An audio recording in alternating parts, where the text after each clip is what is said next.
Gue mau lu bayangin satu orang. Dia bukan siapa-siapa yang terkenal, bukan influencer, bukan anak orang kaya, bukan pemenang lotre. Dia kerja biasa, gaji standar, tinggal di kota yang sama kayak lo. Tapi setiap kali lu ngobrol sama dia, ada sesuatu yang beda. Dia nggak pernah panik waktu harga BBM naik. Dia bisa langsung bilang iya waktu teman-temannya ngajak liburan. Dia beli kado ulang tahun buat orang tuanya tanpa perlu ngecek saldo dulu. Dan yang paling bikin gua penasaran, dia nggak punya barang-barang mewah, handphonenya biasa. Bajunya sederhana. Tapi hidupnya tenang dengan cara yang susah dijelasin. Gua dulu mikir dia punya penghasilan tersembunyi. Side hustle yang gede. Warisan keluarga mungkin. Ternyata enggak. Yang dia punya cuma satu hal yang kebanyakan dari kita enggak pernah beneran dipelajarin. Cara mikir yang berbeda soal uang. Dan hari ini gua mau ngajak lu masuk ke dalam cara pikir itu. Namanya frugal living. Dan sebelum lu skip karena mikir ini soal hidup pelit dan makan seadanya, dengerin dulu. Karena yang akan lu temuin di video ini mungkin jauh berbeda dari yang lu bayangkan. Nanti lo akan tahu kenapa orang-orang yang kelihatan paling biasa justru punya kebebasan paling besar. Lo juga akan ngerti kenapa gaji tinggi belum tentu bikin orang kaya, dan kenapa orang yang gajinya pas-pasan bisa lebih tenang hidupnya. Dan di bagian terakhir, ada satu konsep yang waktu pertama kali gua denger, gua langsung berhenti dan mikir ulang semua keputusan finansial gua selama ini. Gue jamin lu nggak akan nyesel nonton sampai habis. Yuk mulai. Jujur dulu sama diri sendiri. Berapa banyak dari lu yang pernah ngerasain ini? Gajian, seneng sebentar. 2 minggu kemudian, buka dompet, kosong. Bukan karena beli hal yang gede-gede. Bukan karena beli mobil atau liburan ke luar negeri. Tapi karena hal-hal kecil yang kalau ditotal, jumlahnya bikin lu melongo sendiri. Kopi yang tiap hari. Ongkir yang cuma 20.000, tapi tiap hari. Langganan aplikasi yang bahkan lupa kapan terakhir dibuka. Check out di marketplace jam 12 malam dengan alasan diskon flash sale, padahal barangnya enggak pernah kepake. Kalau lu pernah ngerasain itu, lu enggak sendirian.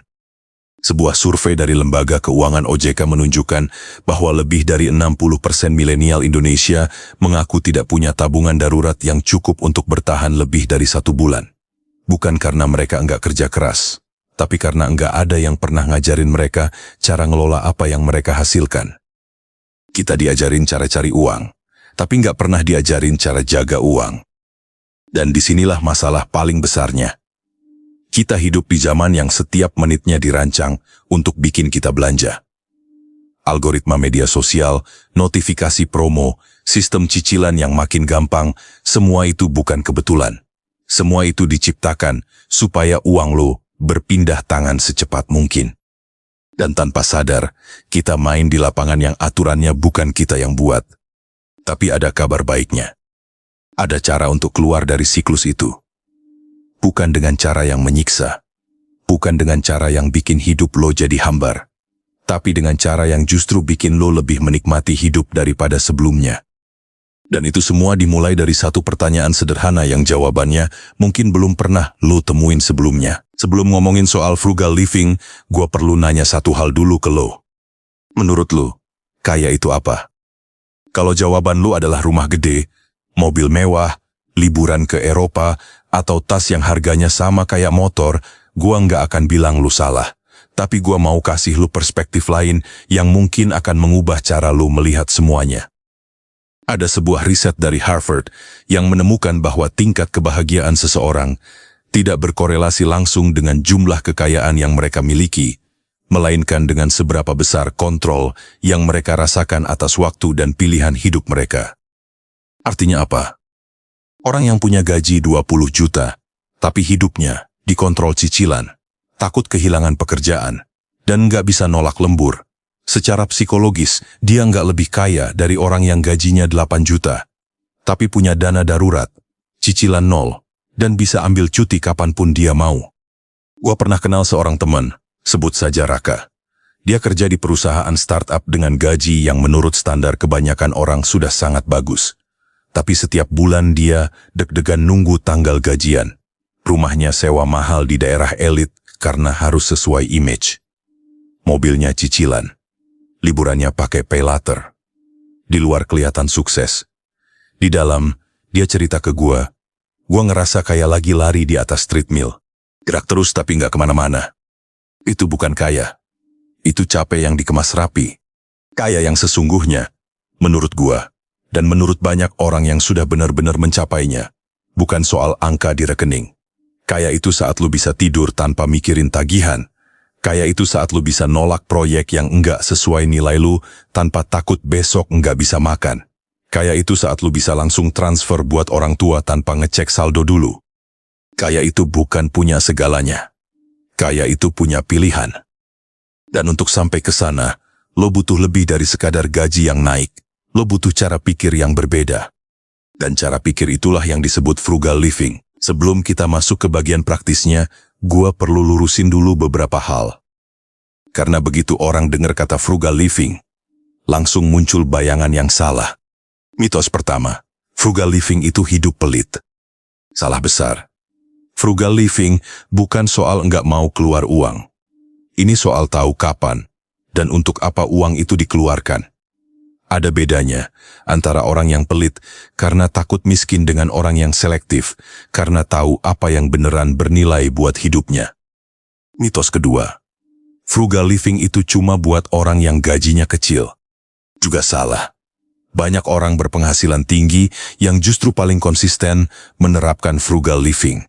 Warren Buffett, salah satu orang terkaya di dunia, masih tinggal di rumah yang dia beli puluhan tahun lalu dan sarapan di McDonald's dengan menu paling murah. Bukan karena dia nggak mampu, tapi karena dia tahu uang itu harusnya kerja buat dia, bukan sebaliknya. Mitos ketiga, frugal living itu berarti nggak boleh menikmati hidup. Ini yang paling berbahaya, karena bikin orang langsung mundur sebelum mulai. Frugal living justru memungkinkan lu menikmati hidup dengan lebih penuh. Karena lu nggak punya beban cicilan yang menghantui, lu bisa benar-benar hadir dan menikmati momen tanpa rasa bersalah. Tingkatnya, frugal living itu bukan tentang seberapa sedikit lu belanja, tapi tentang seberapa sadar lu dalam setiap keputusan finansial yang lu buat.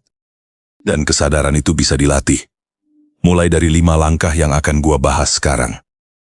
Tapi sebelum itu, kalau lu ngerasa video ini mulai kasih lu perspektif baru soal uang, bantu channel ini berkembang dengan klik like sekarang. Anggap aja traktir gua kopi virtual. Lu nggak perlu keluar duit, tapi dampaknya nyata buat konten-konten berikutnya. Oke, sekarang masuk ke bagian yang lu tunggu-tunggu. 5 langkah konkret yang bisa lu mulai, bahkan besok pagi. Bukan teori, bukan motivasi kosong. Tapi hal-hal spesifik yang bisa langsung lu terapkan. Langkah 1. Buru kebocorannya sebelum dia menenggelamkan lo. Ambil ponsel lo sekarang. Buka mutasi rekening atau aplikasi dompet digital lo. Scroll 30 hari ke belakang. Jangan fokus ke pengeluaran besar. Fokus ke yang kecil-kecil. Teman gua, sebut saja Dinda, seorang desainer grafis di Jakarta, pernah nyoba ini. Hasilnya, dia menemukan bahwa dalam 1 bulan, dia menghabiskan lebih dari Rp300.000 hanya untuk ongkos kirim makanan. Ditambah langganan 3 layanan streaming berbeda yang total hampir Rp200.000, padahal dia cuma aktif pakai 1. Ditambah 3 aplikasi produktivitas berbayar yang trialnya lupa di-cancel. Totalnya hampir Rp600.000 dalam 1 bulan. Dari hal-hal yang bahkan tidak pernah dia sadari. Itu bukan kesalahan besar. Itu kebocoran kecil yang kalau dibiarkan, dalam setahun bisa jadi Rp7,2 juta yang hilang tanpa jejak. Cara mulainya sederhana.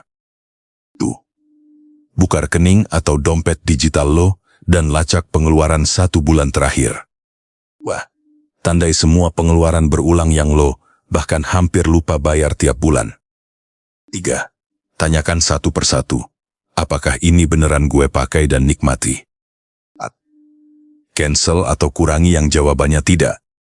5. Uang yang berhasil lo selamatkan, langsung pindahkan ke rekening terpisah hari itu juga. Ingat, tujuannya bukan berhenti menikmati hidup. Tujuannya berhenti hidup di mode autopilot. Langkah 2. Alihkan kebocoran itu ke hal yang bekerja untuk lo. Begitu lo tahu dari mana uang lo bocor, langkah berikutnya bukan sekadar stop belanja. tapi redirect uang itu ke tempat yang bisa bikin uang itu berkembang. Dan di sini banyak orang salah kaprah. Investasi itu bukan privilege orang kaya. Justru orang yang belum kaya harus mulai lebih dulu, supaya suatu hari bisa berhenti jual waktu demi uang. Mulai dari yang paling mendasar dulu. Bangun dana darurat sebesar 3 sampai 6 bulan pengeluaran bulanan lo. Simpan di tempat yang mudah diakses, tapi tidak terlalu mudah digoda, misalnya rekening tabungan terpisah atau deposito jangka pendek. Wah. Setelah dana darurat aman, mulai investasi rutin walau kecil. Reksadana pasar uang, obligasi retail pemerintah, atau emas digital adalah pilihan yang relatif aman untuk pemula. 3. Investasi juga di diri sendiri. Beli kursus yang relevan sama karir lo. Pelajari skill baru. Kemampuan lu adalah aset yang enggak bisa kena inflasi dan enggak bisa dicuri siapapun. Kenapa ini penting? Karena ada perbedaan fundamental antara orang yang hidupnya dikontrol uang dan orang yang hidupnya mengontrol uang. Yang kedua, mereka punya apa yang disebut pilihan. Dan pilihan itu nilainya jauh lebih mahal dari gaji berapapun. Langkah 3. Terapkan filter 3 pertanyaan sebelum beli apapun. Ini adalah kebiasaan paling sederhana, tapi paling powerful yang pernah gue terapkan. Setiap kali lo mau beli sesuatu, dan ini berlaku untuk apapun dari yang seharga 20.000 sampai 2 juta, tanyakan 3 hal ini ke diri sendiri. 1. Apakah gue benar-benar butuh ini? Atau gue cuma lagi pengen ngerasa lebih baik? 2. Apakah ada cara lebih hemat untuk mendapatkan fungsi yang sama? 3. Apakah ini akan bikin hidup gue lebih baik 6 bulan dari sekarang? Kalau 3 pertanyaan itu tidak bisa lo jawab dengan meyakinkan, tahan dulu selama 24 jam. Banyak keinginan yang kelihatan mendesak malam ini akan terasa biasa-biasa saja besok paginya. Dan kalau jawabannya iya untuk ketiganya, beli dengan tenang. Nikmati sepenuhnya tanpa rasa bersalah. Karena frugal living bukan soal menolak kesenangan, tapi soal memilih kesenangan yang benar-benar bermakna. Langkah 4. Bangun sistem, bukan bergantung pada niat. Niat itu rapuh. Sistem itu yang bertahan. Ini bukan soal lu kurang disiplin atau kurang semangat. Ini soal fakta bahwa otak manusia dirancang untuk mengambil jalan termudah. Kalau lu bergantung pada kekuatan niat setiap hari, lu akan kalah dari notifikasi diskon yang muncul di saat yang paling lemah. Solusinya, buat keputusan sekali, dan biarkan sistemnya yang bekerja. Ini beberapa sistem sederhana yang bisa lo mulai. Tuh. Pisahkan rekening kebutuhan, tabungan, dan hiburan. Begitu gajian, langsung otomatis transfer ke masing-masing rekening sesuai porsi yang sudah lo tentukan. Wah, gunakan metode amplop digital.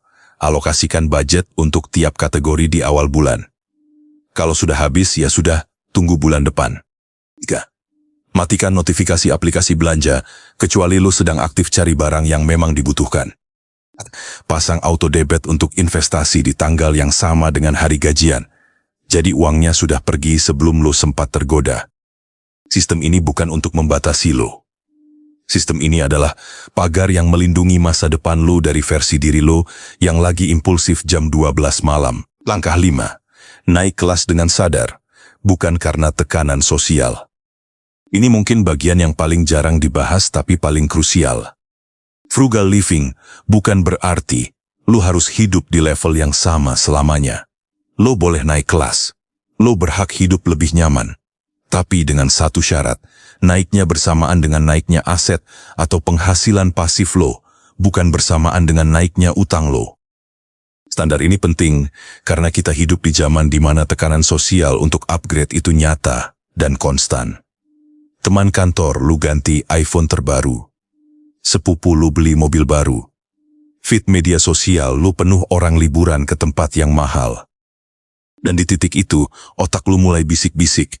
Apa gua ketinggalan? Jawabannya, enggak. Lu cuma lagi main game yang berbeda. Prinsipnya sederhana. Tuh. Upgrade gaya hidup boleh dilakukan setelah investasi bulan itu sudah beres, bukan sebelumnya. Wah, Bedakan antara upgrade yang meningkatkan produktivitas atau kebahagiaan jangka panjang dengan upgrade yang cuma soal kesan. 3. Barang bagus bukan berarti barang mahal. Barang bagus adalah barang yang tahan lama, fungsional, dan bikin hidup lo lebih sederhana. Kakak, teman yang gue ceritain tadi, akhirnya memutuskan untuk pindah ke apartemen yang lebih kecil tapi dekat kantor. Dia jual mobilnya dan mulai naik transportasi umum. Dalam 6 bulan, dia berhasil lunasi 1 kartu kredit dan mulai investasi rutin pertama dalam hidupnya. Dia bilang ke gua ngerasa lebih kaya sekarang daripada waktu kelihatan kaya. Itu bukan kalimat yang lahir dari kemiskinan. Itu kalimat yang lahir dari kebebasan. Kalau lo udah sampai di sini dan ngerasa ada yang nyambung dari apa yang gua sampaikan, gua mau bilang satu hal. Lu nggak bisa disalahin atas pola yang selama ini lu jalani. Tidak ada yang ngajarin kita ini di sekolah. Tidak ada mata pelajaran, cara ngelola uang biar hidup lu nggak dikendalikan uang. Yang kita dapat cuma disuruh kerja keras, cari uang sebanyak-banyaknya, dan sisanya kita figure out sendiri. Tapi lu ada di sini sekarang. Lu udah tahu sesuatu yang belum semua orang tahu. Dan itu artinya, lu bukan orang yang mau terus-terusan terjebak di siklus yang sama. Lu adalah orang yang mau berubah, dan itu sudah setengah perjalanannya. 1 langkah kecil yang lu ambil hari ini, bahkan sekecil ngecek mutasi rekening atau cancel 1 langganan yang enggak lu pakai, itu bukan hal kecil. Itu bukti bahwa lu mulai mengambil kendali atas hidup lu sendiri. Bayangkan diri lu 3 tahun dari sekarang. Bukan versi lu yang punya lebih banyak barang, tapi versi lu yang punya lebih banyak pilihan. Lo bisa nolak proyek atau kerjaan yang enggak sesuai nilai lo tanpa panik. Lo bisa transfer ke orang tua tanpa ngecek saldo dulu. Lo bisa bilang iya untuk liburan bukan karena lo punya banyak uang, tapi karena lo sudah rencanain sejak jauh hari. Lo bisa tidur tanpa ada pikiran soal tagihan yang belum dibayar. Itu bukan mimpi yang jauh. Itu hasil nyata dari keputusan-keputusan kecil yang lo ambil konsisten mulai sekarang. Frugal living bukan soal hidup yang lebih sempit. Ini soal hidup yang lebih sadar. Dan hidup yang lebih sadar, pada akhirnya, adalah hidup yang jauh lebih bebas. Perjalanan ini nggak harus sempurna dari hari pertama. Yang penting lu mulai. 1 langkah. 1 kebiasaan. 1 keputusan. Karena kekayaan sejati bukan dibangun dalam sehari. Tapi setiap hari adalah kesempatan untuk mulai membangunnya. Makasih udah nonton sampai sini, Sohib. Kalau video ini kasih lu perspektif baru, share ke teman lu yang mungkin lagi butuh ini. Nggak perlu banyak kata, cukup bilang, coba tonton deh. Itu aja udah cukup bantu channel ini menjangkau lebih banyak orang yang butuh konten kayak gini. Dan kalau lu belum subscribe, yuk subscribe sekarang. Gua akan terus hadirin konten-konten yang gua harap bisa jadi teman berpikir lu soal keuangan, karir, dan hidup. Sampai ketemu di video berikutnya.